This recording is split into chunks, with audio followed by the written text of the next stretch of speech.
So I want to welcome everyone to today's class, and that is promoting your business on social media.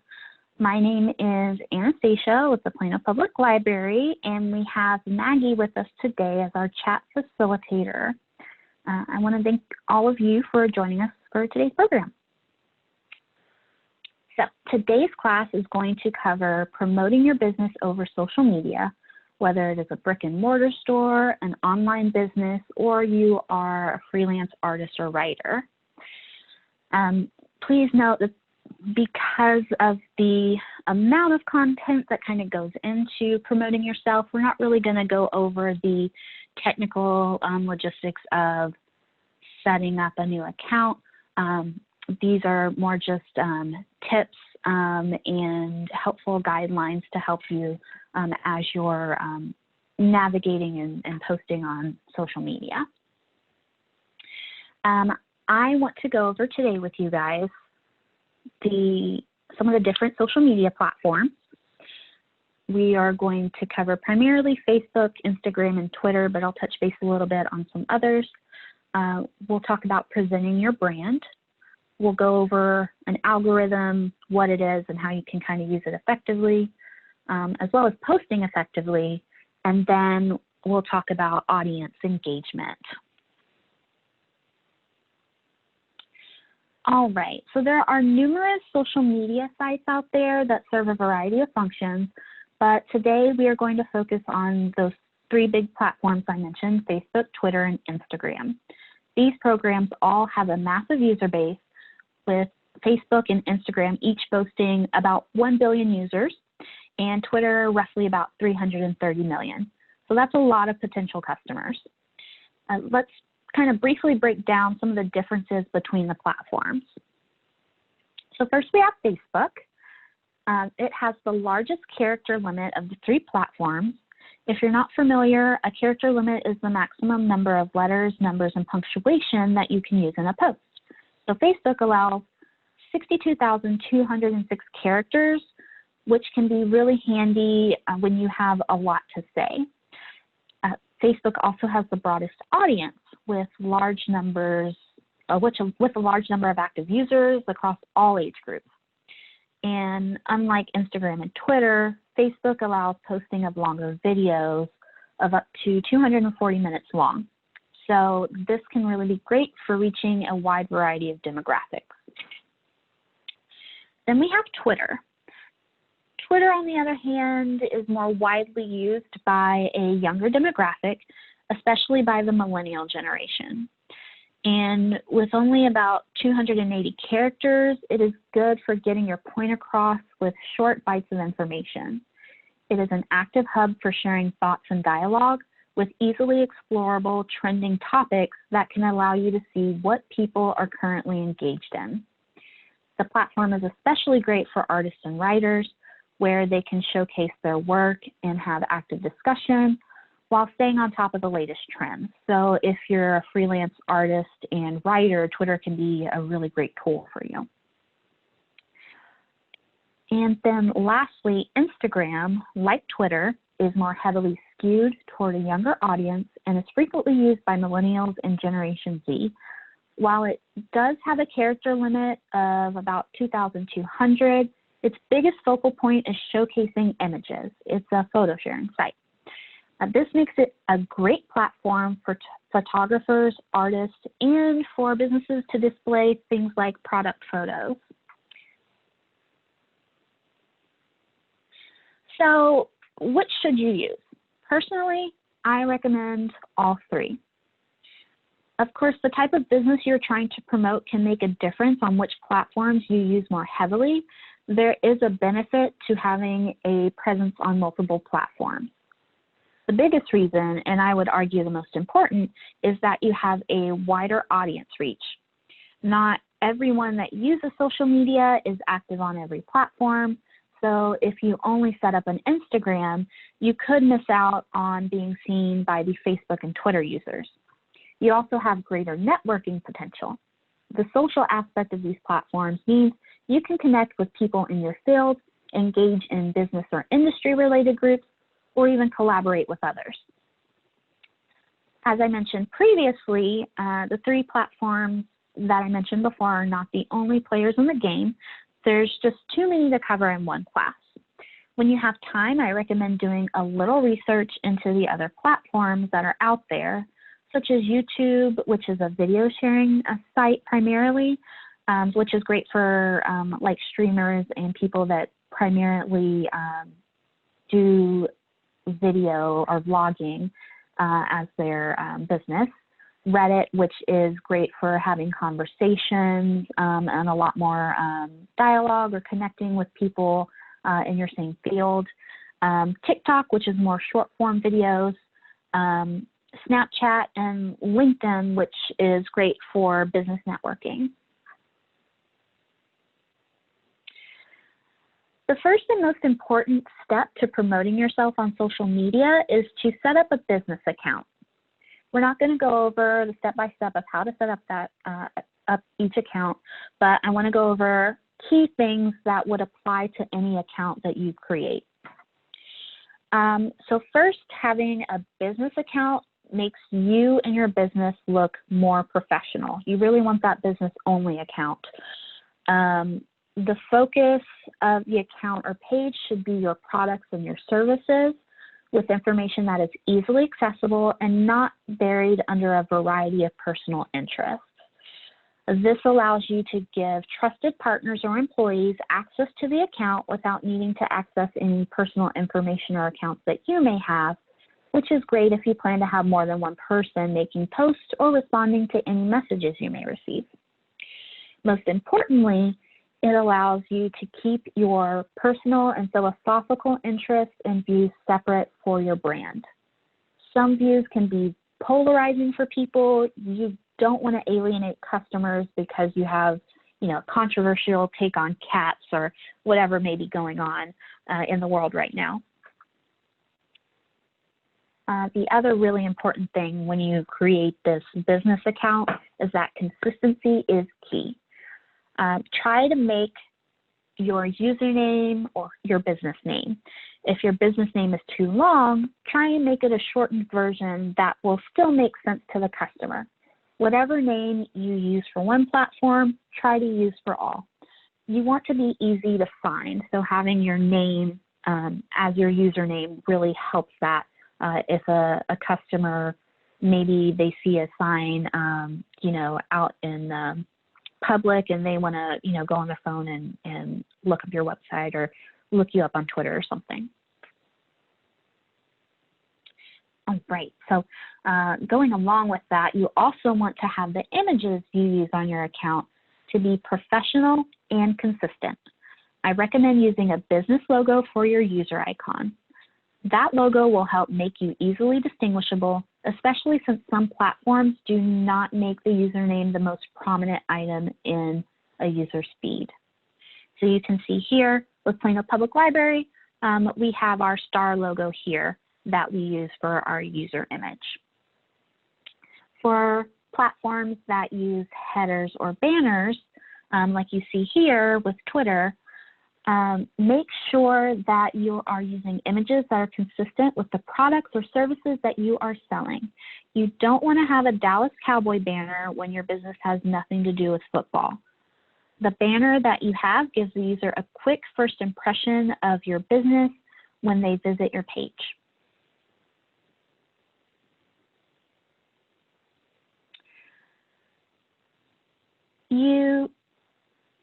For Facebook, Instagram, and Twitter, you also have a bio or an about section that allows for a brief description when a user first lands on your page. Just like the images and username, you want this to be consistent. You want to have a short, clear description of your business in your bio. That tells people kind of a brief snapshot of what you're about. What are you selling? Who are you? And you also want to make sure that you include a link to your website or contact info. If you need to include another important link, use a URL shortener like bit.ly to save space. So you can kind of see over here on the side, we have at Plano Public Library just a very short description. We have a link to our news page using that link shortener. And we also, underneath that, have a link to our actual website. And kind of same goes for the bottom right image of our Instagram. We have that same, kind of little snippet of information. We've got our website link, and then we have an additional link down there below. It's very short, succinct. That way you're not just flooding someone with a whole bunch of information in that first snapshot. And so now that we kind of have an idea of what we want our page to look like or important things you want to include, I want to talk about arguably one of the most important things with social media right now, which is an algorithm. So what is an algorithm?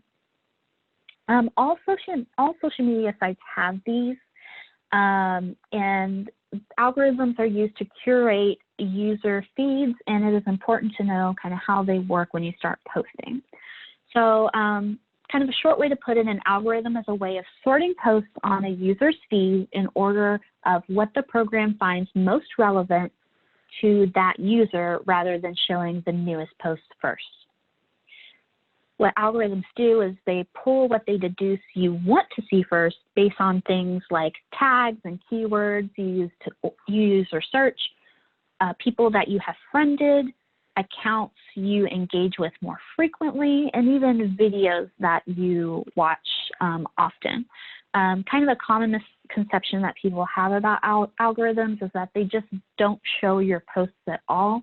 But really what they do is they just reorder your posts in order of importance. So with places like Instagram, if you just keep scrolling enough, eventually, if you're lower on the totem pole, eventually your post will show up.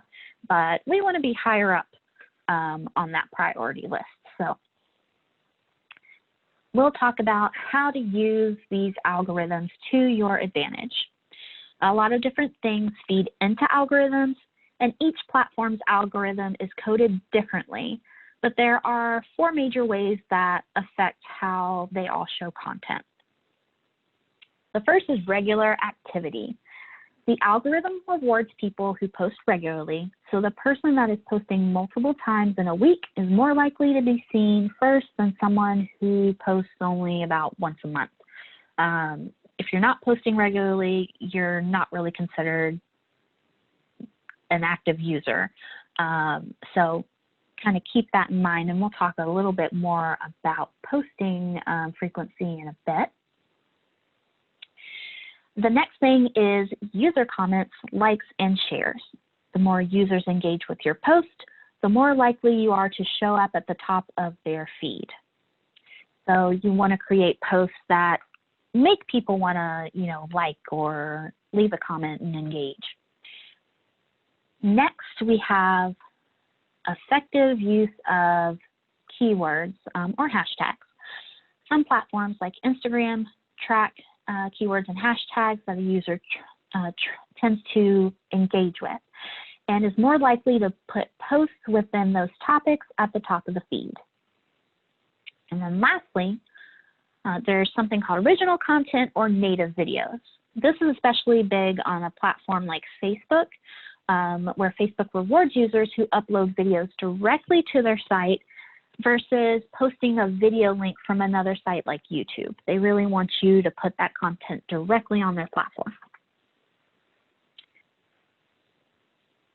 So how often should you post? I recommend at least 3 to 5 times a week. This way the algorithm will consider you an active user, but try not to post more than once a day. You don't want to spam your users. Quality over quantity is also important. And when is the best time that you should post? That's a little bit more of a complicated answer. You might think that the best time to post is going to be in the evening hours when the average person is off work and at home, they're hanging out on the couch, scrolling through social media on their phone, but that's not necessarily the case. The best times to post vary widely from platform to platform and even across demographics within each platform. It is important to research and understand what type of audience you're trying to reach with your business and then determine from there. The platforms themselves do offer some help with this. Google search can give you some basic information on different demographics, and I believe we're going to have a link for you at the end as well. But there are tools available that will help you manage your information. There are third-party apps that you can do a Google search for that you can connect with your account, and certain platforms such as Instagram offer built-in analytics that track when your followers are most actively engaging with your post.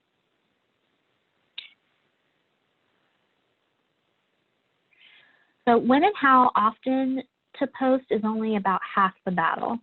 Your post also needs to be something of substance and grab a user's attention. Even though some platforms allow for longer posts, you want to keep your posts short and sweet unless absolutely necessary. Most social media users are looking for quick bites of information as they scroll through their feeds and are less likely to stop and read a wall of text. So you really want to use those big walls of text sparingly, even on Facebook where they have, that large character limit. If you think about maybe how you use social media, a lot of times we're just scrolling up through posts. We might see something that catches our eye. So, and usually, at least personally, I don't feel like sitting there and reading a book. That's what I have the library for. So you also, again, want to avoid getting too personal or political in your posts when possible. There may be times where it may feel necessary to make a statement or support a cause, but always make sure to keep those statements professional and brief. It's very easy, especially with political statements, to offend people or a large group of people. So, that's why you kind of have your personal account, so you can post that stuff there.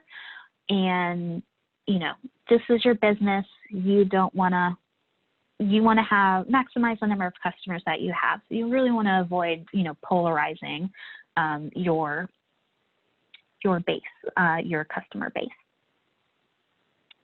You also want to vary the type of content that you post. Users get bored easily, and if all of your posts are new products, click here to buy now, it's going to get old very quickly.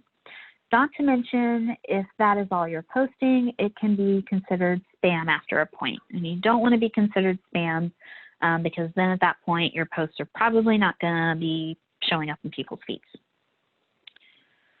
You also want to be careful with how you use links. So not every post you make will warrant a link to a product page.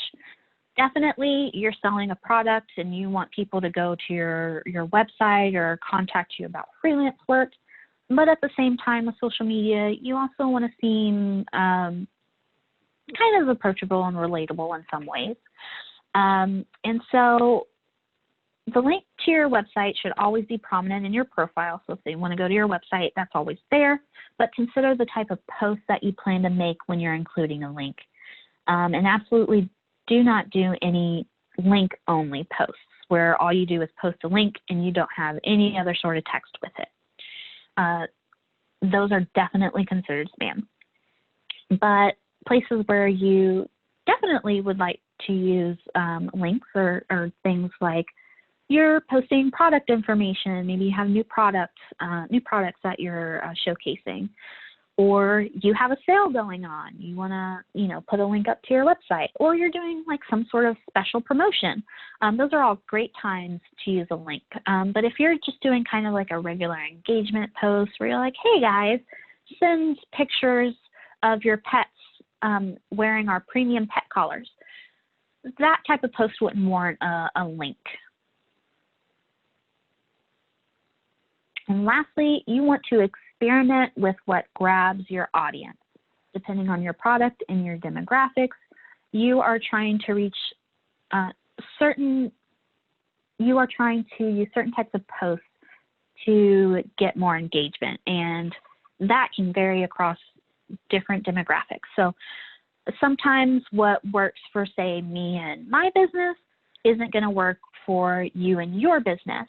So if you make one type of post and it doesn't really seem to be getting a lot of traction, don't be discouraged and don't be afraid to try a different type of post instead. You'll eventually kind of get to where you find what works best for you. And with that said, I want to talk about some of the types of posts that there are. And there are a variety of things that you can do in a post, but I would say that they can all kind of be broken down into a handful of categories.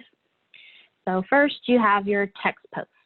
It's mostly text, sometimes with some links, but there's not really a whole lot of imagery or videos or things like that going on. Those are usually good when you're just posting maybe news or an update or even like a Q&A with your audience. And then next we have image posts. These have images as the centerpiece of the post with a short amount of text or caption. These are the types of posts that you'll frequently have on Instagram since it is a photo sharing site, but it can also be effective on other platforms like Twitter. These are great for showcasing products, prototypes, events. You just have, pictures of your business you want to share, things like that. And then next we have video posts. These are going to be long and short form videos and are a focal point, and those are the focal point there. Usually with a description. These are great for programs, how-to and process videos, displaying products that can't be fully expressed in a still image, and more. So, sometimes maybe you have a product that maybe has a shine or glitter to it, and that doesn't always show up great in a still photo. You can do a short video that actually showcases your product, the full shine or glitter that it has going on. So those can be really handy in displaying your work. And then we have probably what is arguably the internet's most favorite, the meme posts. So if you're not familiar with memes, they are an image or a GIF with a funny caption, and when used well can be a great way to engage with your audience. Just be careful with how you use them. The do not get political rule still definitely applies here. Sometimes a political statement can be even more polarizing when it's paired with an image. So, definitely still avoid that and keep them in line with your business and the humor business appropriate. So you can kind of see here, since we're a library, we're keeping it library appropriate. And I will also tell you that it's really good to think of your social media page as an extension of your office. So a good rule of thumb is what is not okay in the office is not okay on your business page. So always kind of keep that in mind in the back of your head. And you also kind of want to be careful of context or timing. That phrase too soon, that can definitely apply to memes as well. So just kind of always be mindful when you're posting stuff like that. But people do love humor, so that's another thing in your toolkit that you can have. And another important piece of posting is going to be your use of hashtags. They aren't heavily used on Facebook, but on Twitter and Instagram, they can be an integral part of your post if you're using them correctly. It can be tempting to want to use every keyword you can think of, but keep it to around 5 to 10. as a good general rule of thumb. Using too many can really bog down a post and make it look more like spam than a professional post. And those hashtags count as part of your character limit as well. Where Instagram does have a lot more leeway with the character limit, and definitely Facebook, Twitter has a very short limit, and those characters are precious real estate. So don't overdo it. You also want to use simple words and short phrases, things that people are going to be more likely to search for. If you start getting overly specific, you're going to limit your reach and make the hashtag less effective. So people are more likely to search for kittens as a hashtag than searching for a very specific, three-legged tabby kitten. That's way too specific. So just kind of keep that in mind. And when you have a special product or event that you are trying to heavily promote, try creating your own hashtag and using it exclusively with those posts. That can really help you in terms of trending when you have that special brand coming out. Say you've got a makeup brand and you really want to try and make that trend. You create just a short hashtag, maybe with that specific brand name, and you want to use that hashtag specifically with posts that are pertaining to that item or brand or series of items. Alrighty, so the last thing that I want to talk to you guys is about engagement. So it is the social part of social media engagement.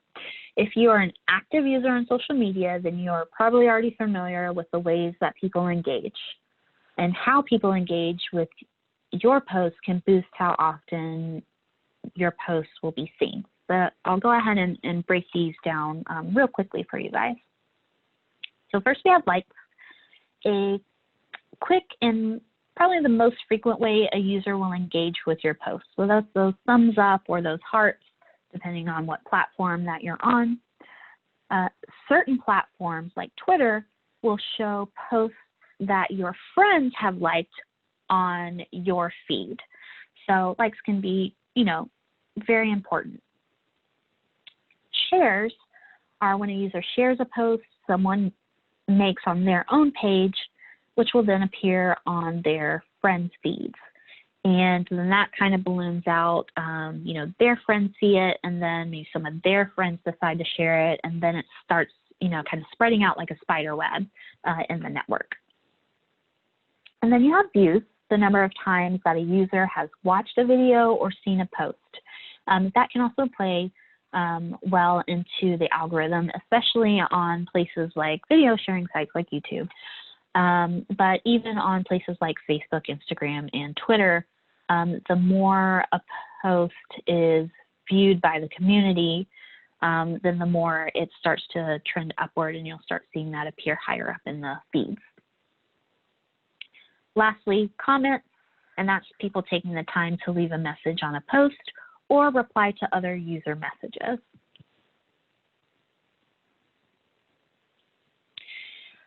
Outside of making interesting and compelling posts, one way to encourage user engagement is with what's called the call to action.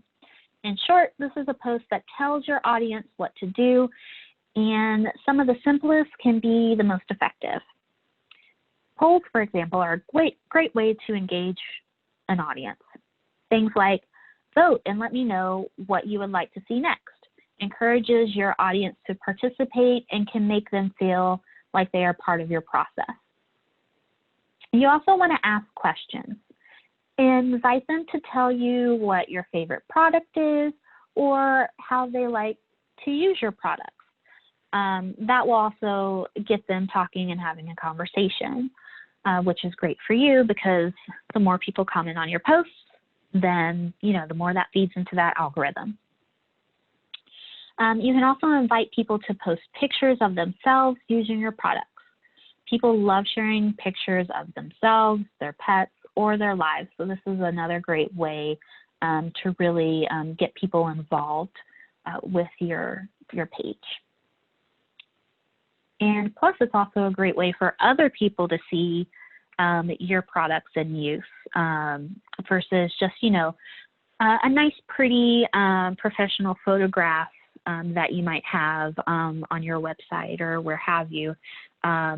It can also be like a really good boon for people to actually see them in use in the real world and say like, wow, it's not just pretty on their website, it's also, pretty on their pet. And to maximize this engagement, of course, you want to make sure that you reply to people's comments because your replies also count. And when you reply, that can also kind of start a little bit of a conversation with your customers, which is always great. Make sure that your responses are genuine. Even on the internet, people can tell if you're being insincere. Try and go beyond just saying thanks or thank you. Maybe add something else in like, thank you. Fluffy looks absolutely gorgeous with that collar. Things like that. So people feel a little bit more connected. When they feel a little bit more connected with you, that can tend to have them see your brand in a more positive light. You're not just another business out for their dollars. You're actually, a fun and friendly business that, cares about their interests or what's going on. So you can really play those replies in your favor. And then we have contests and promotions. They are another great way to engage and boost your following, but use them sparingly. Try and do a giveaway of a product. Research rules of each platform because they can vary slightly, but generally speaking, the most common giveaways have people entering by liking the page, commenting, and tagging a friend.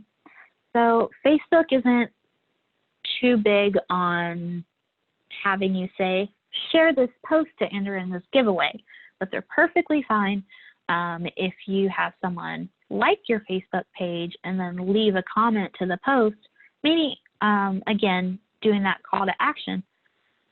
Tell me what your favorite music is, favorite music you like to listen to while you're using our product. And then that can be an entry, in that point. Or on the other hand, there's Twitter, which is perfectly allowed to like the post and share the post. So that's why kind of researching some of the rules on each platform is good to do. You also want to try and not make your deadline too long. 2 weeks is a good time frame. That's enough time for users to kind of start spreading this contest to other people and have a chance to enter, but it's not so long that they start forgetting about it. And you want to kind of, like I said, do these sparingly. If you do these too frequently, a platform will consider these posts what they call engagement bait. And engagement bait is basically where you're just giving away stuff to get more likes or followers because they do try and promote having posts on their platform with some substance and not having it be kind of like a free-for-all sales fest. I would say try to not do it more than once a quarter. There's one company that I follow where they do it about twice a year, like clockwork. They kind of have like a little giveaway and stuff. So just kind of keep it somewhere in that range, and I definitely wouldn't go more than that once a quarter. And then lastly, you can try tagging other accounts when relevant to your post. So say you have a partnership going on with another business or brand, you definitely want to make sure that you tag that other account in that post that you make, and they should be doing the same for you. And also if you have goods that you acquired for another business, say ABC cups,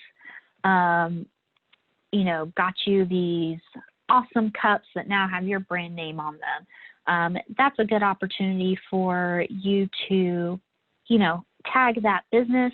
That might lead the business to doing more collaboration or other things with you. And it also kind of lets other businesses or other people kind of in your realm of your business know that, hey, you're open to collaboration.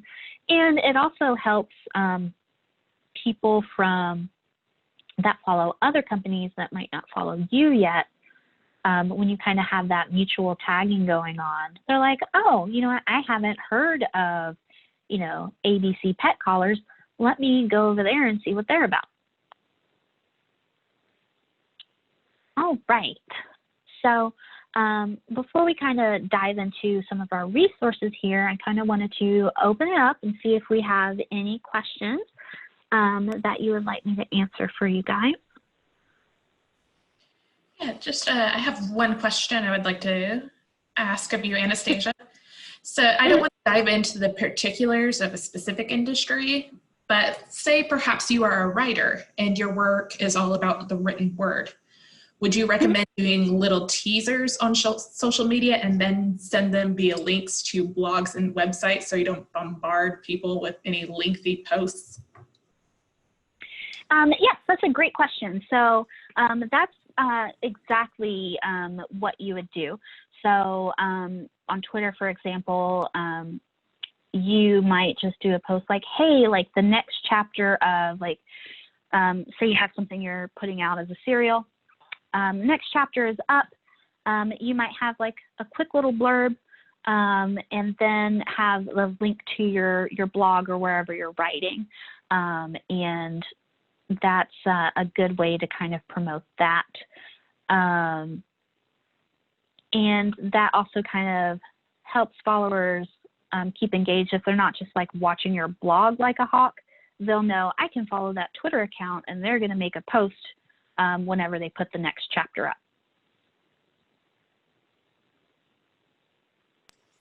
Cool. So great question. Yeah, so do you have any tips for promoting a nonprofit on social media that doesn't really have the products to post? What could other posts they could be doing? Sure. So I would say some of the same roles like definitely apply. So with nonprofits, you might be having more, say like more events going on. Say like maybe you're having a fundraiser or some other sort of drive that you want to promote. Social media is actually a great way for you to post like maybe pictures of volunteers doing work, or say like I use pets as a very heavy example in this workshop, but say you're doing nonprofit work for some sort of pet business. You might use it to nonprofit. You might use that to showcase, some of the pets that you have. So it's not always about selling the product. It's really about showcasing what it is that you do. So whether that be through posting pictures of events that you're actually doing, or letting people know when the next event is happening, or giving people just information about what you're doing. Some people use, Twitter to say like, hey, this, we have this thing going on with maybe a medical issue or something like that. And they'll use that to post a link to places you can go to help, or ways that you can help. Or if you have like an online fundraiser like GoFundMe going on, you can post a link to that with like a little blurb of what's kind of happening, with this nonprofit or what have you. So I hope that kind of helps, but definitely like post pictures like as much as you can with those of, you guys with your, in the trenches, so to speak, because people really love seeing, especially those process shots or event shots.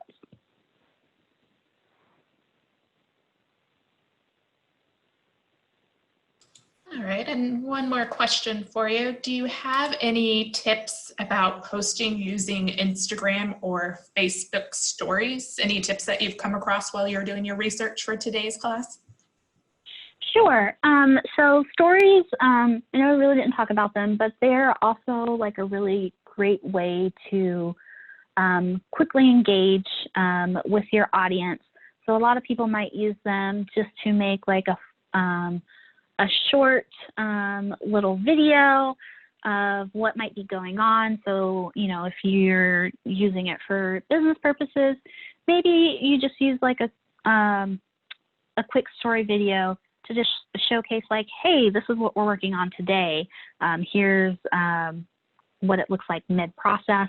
It's also a great way to just do like a quick little update where they can just kind of see it like pop up at the top for like 5 to 10 seconds, like, hey, like we're doing a fun little promotion today. Or sometimes even just like a little more, not so much personal update, but just like a quick update on your business. Like, can't wait, getting excited. We just got the shipment of our new product in, things like that. They're especially great for people who really are just kind of scrolling really quick through social media, maybe on their lunch break or 5 minutes while they're, you know, walking their dog or what have you.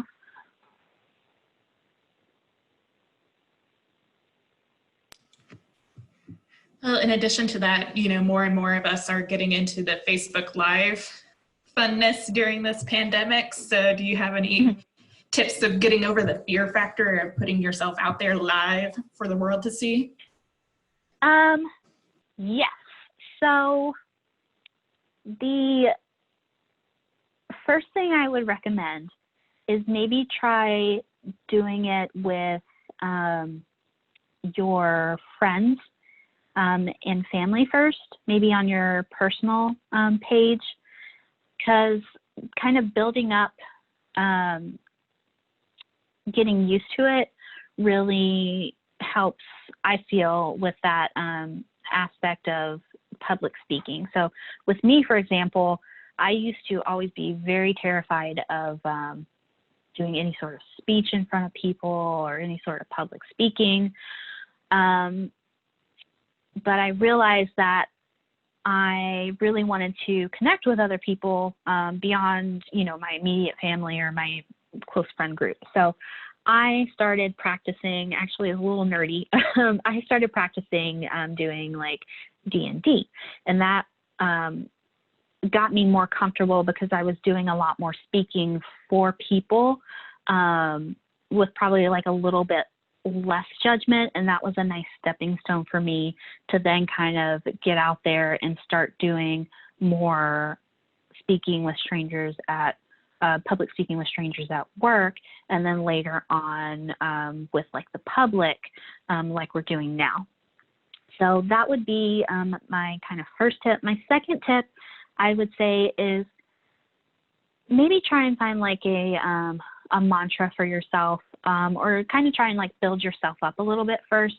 Because sometimes maybe the issue is like, oh, we're worried that we're going to embarrass ourselves or that we're going to maybe not do so well, and that kind of holds us back from jumping into that public speaking fear. But, you know, I find that, you know, if I always tell myself, you know, I'm awesome, you know, no matter how this goes, you know, it's great that I'm putting myself out there.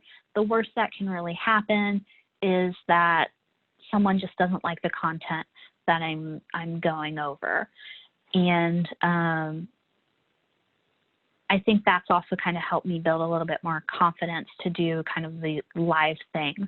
So that's kind of what I recommend. And also maybe if you have something like a specific topic in mind, maybe try just practicing a little first, like discussing the topic in free form. You can, try like practicing with your friends.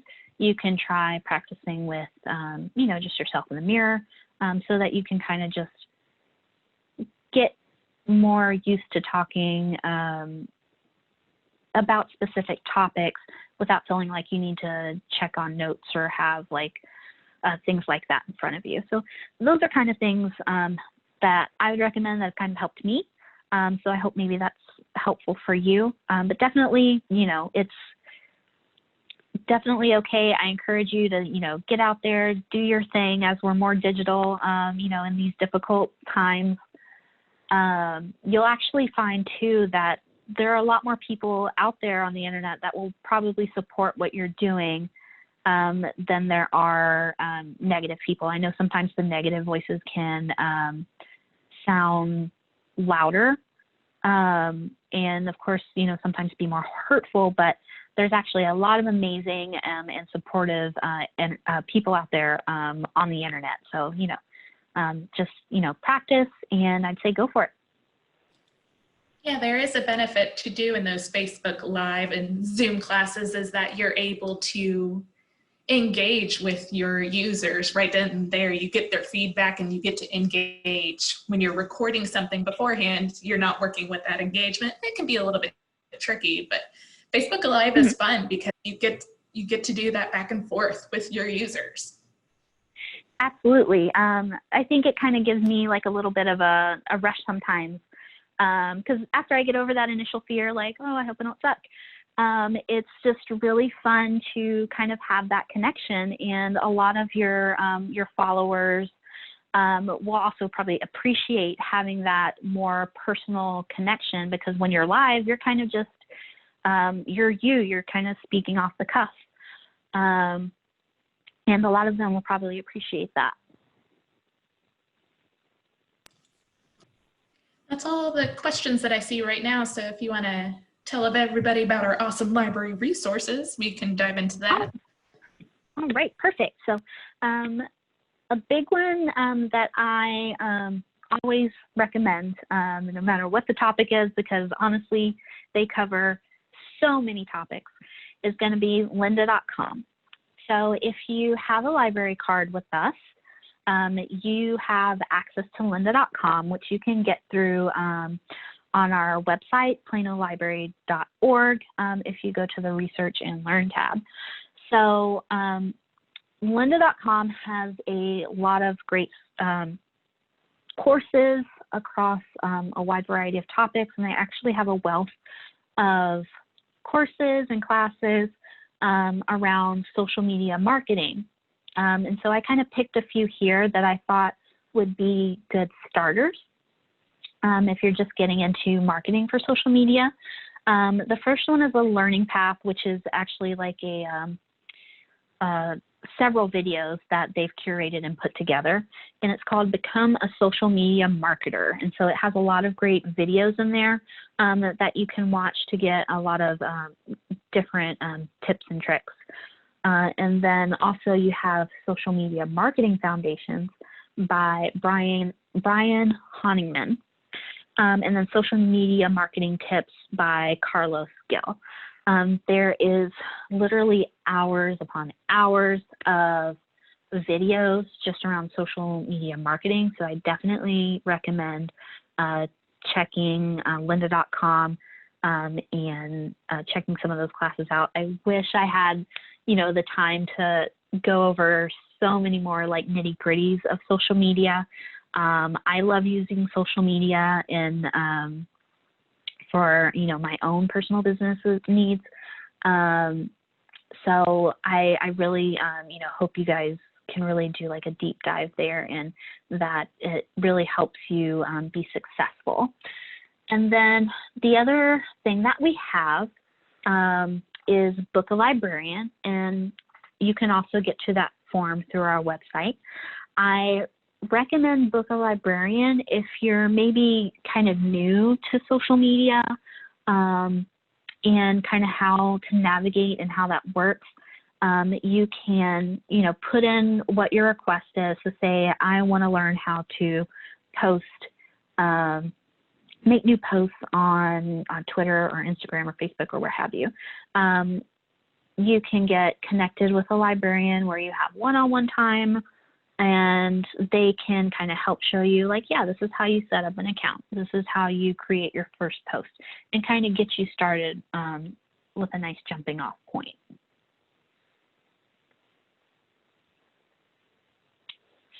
Alrighty.